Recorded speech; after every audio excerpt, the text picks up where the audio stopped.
MTV ಸುಬ್ಬುಲಕ್ಷ್ಮಿಗೆ ಬರೆಯೋಳು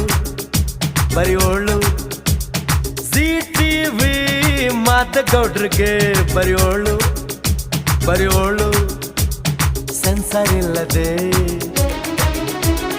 ಎಲ್ಲ ತೋರಿಸೋ V channel ತರ ಕೆಲಸ ಮಾಡುವಾಳು ನಾಳು. MTV ಸುಬ್ಬುಲಕ್ಷ್ಮಿಗೆ ಬರೆಯೋಳು ZTV ಮಾದಗೌಡ್ರಿಗೆ ಬರೆಯೋಳು ಸೆನ್ಸರ್ ಇಲ್ಲದೆ ಎಲ್ಲ ತೋರಿಸೋ ವಿ ಚಾನಲ್ ತರ ಕೆಲಸ ಮಾಡುವಾಳು ನಾಳು.